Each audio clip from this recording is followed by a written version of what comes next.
Sorry. We've been like whispering to get the baby to fall asleep, and now I like forgot how to project. You want me to do it? No. Mike knows how to project. Hey everyone, welcome back to my apartment kitchen. This week's genius recipe is for the perfect soup for any vegetables that you have on hand, and it skips some of the steps that I thought that you could not skip. There's kind of just one step, really.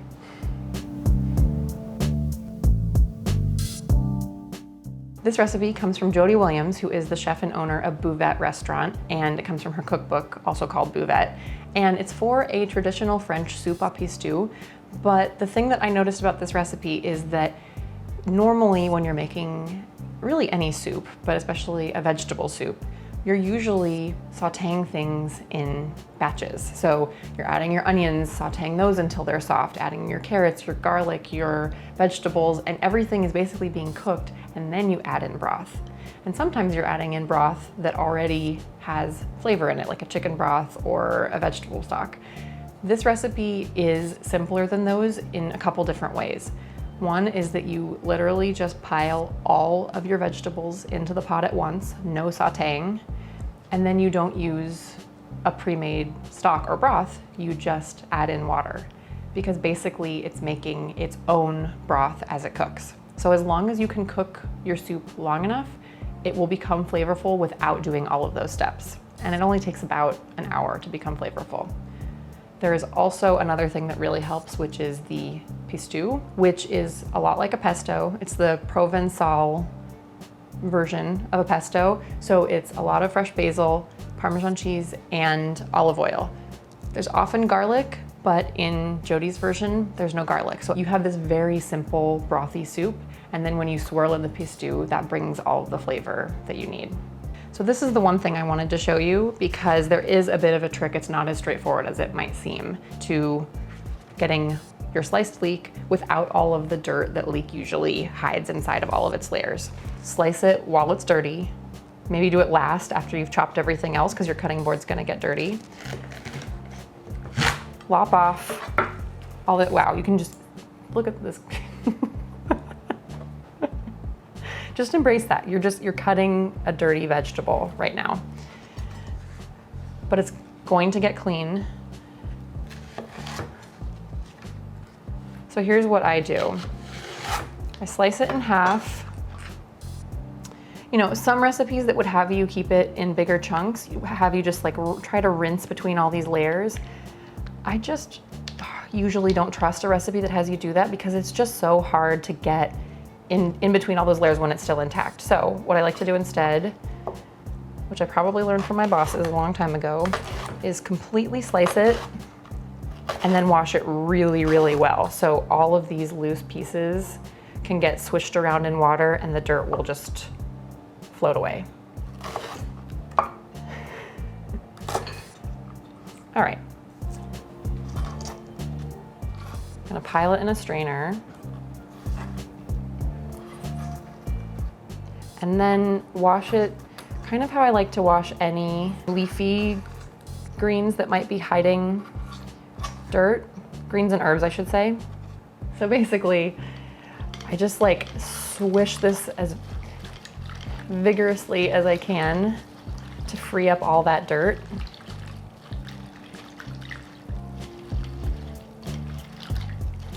And then I'll let it sit for a minute to let the dirt settle to the bottom of the bowl and then lift the strainer out. And if you see just loads of dirt in the bottom, you can do this again until the water is clearer, and then you can be pretty confident that you've gotten all of your dirt free. Really, any vegetables that you have, things that are growing in your garden, things that you picked up at the farmer's market or maybe showed up in your CSA and you have no idea what to do with, any of those can go into a soup like this, but for Jody's recipe, I'll tell you what we have here. We have got some beans, dried beans that I soaked overnight and drained. This happens to be a mix of cannellini and cranberry beans, but you could use any beans you've got.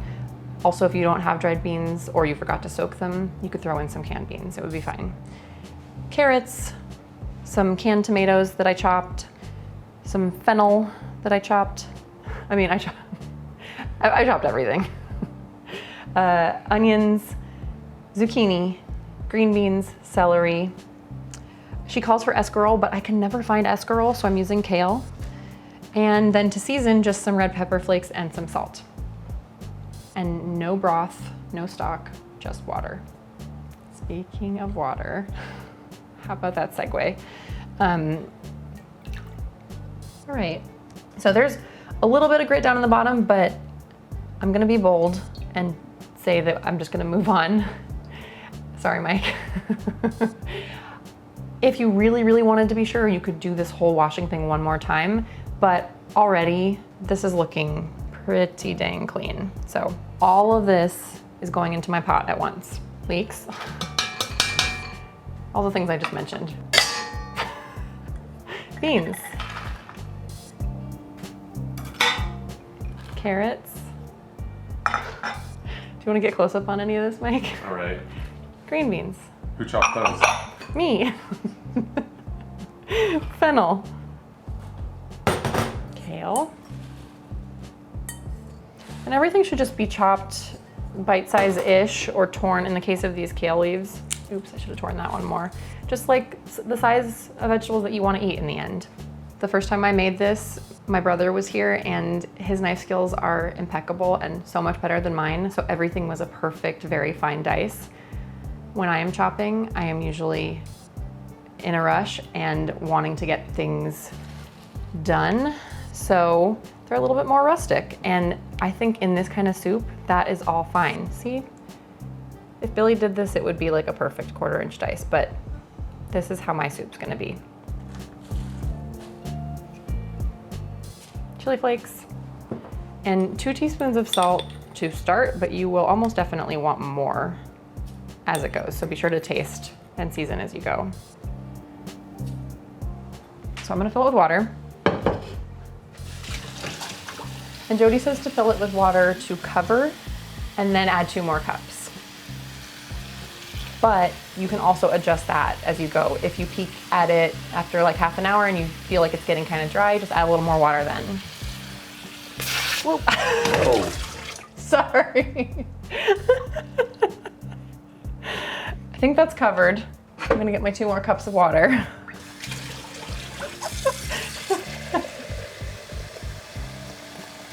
I really didn't mean to do that. Hazard pay. Okay, there's my 2 more cups.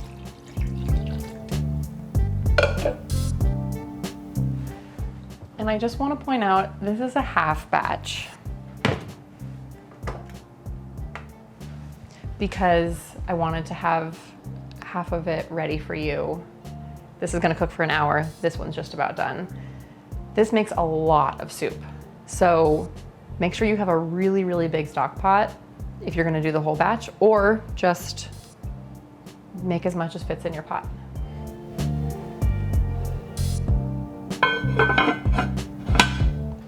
Okay, so while that one finishes simmering, I'm going to make the pistou, which is very, very simple. Our special guest has awoken. So good thing this recipe is almost done. By the way, for more recipes like this every week that you can hopefully make one-handed because they're so simple, be sure to like this video and subscribe to our channel if you haven't yet. Just thought I'd point that out. So the pistou is really just 4 ingredients. It's this basil. You can make it in a mortar and pestle if you have one that's big enough. I don't, so I'm just gonna jam it all into this little mini food processor. These things are so inexpensive and so handy. And honestly, I didn't have a full-size food processor for many, many years, and I made everything that you would want a big one for in this little guy. So it's a little noisy, but otherwise it's pretty great. Okay, so basil, Parmesan cheese,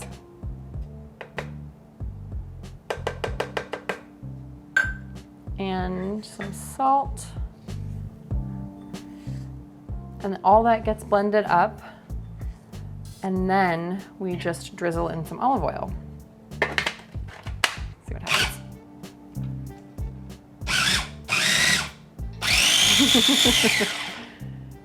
Okay, ooh, this is the one part that's gonna be tricky.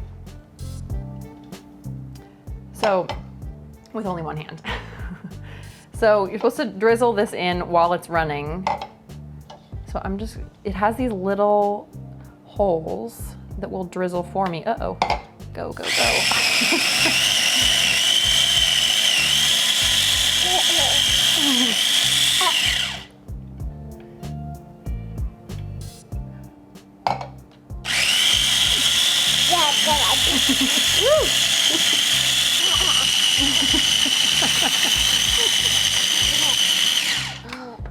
All right, we have Pistou.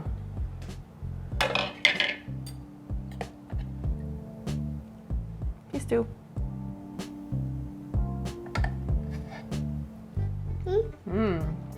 That's yummy. After about an hour or so, or however long you want to cook it, beyond that, this becomes your incredibly restorative, sweet, mellow, frothy, delicious vegetable soup. This would be a good moment to taste and adjust the seasoning. I'll use this teaspoon to make sure.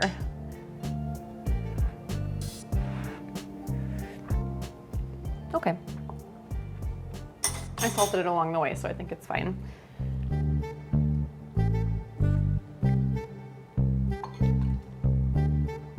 So this, you just like get to swirl this fresh herby sauce right in. Yeah. Swirl that in and then top it with more olive oil.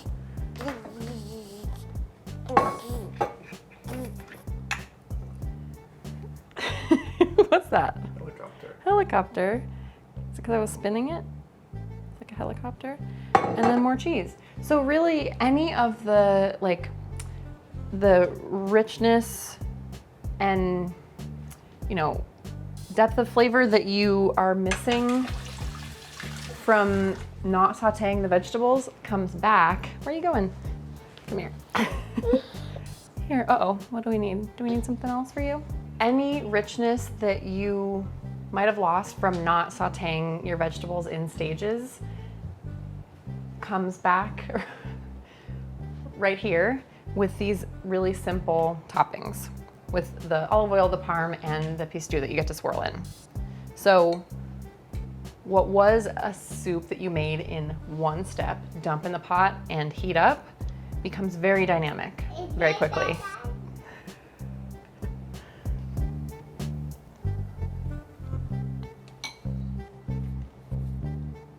That just tastes so fresh and so summery and so dynamic for something that you really just had to throw a bunch of vegetables in a pot. And I really appreciate that you can get all of that without having to stand over the stove and stir the whole time. So we better go have lunch. The recipe is linked down in the notes below. Bye-bye, we will see you next week.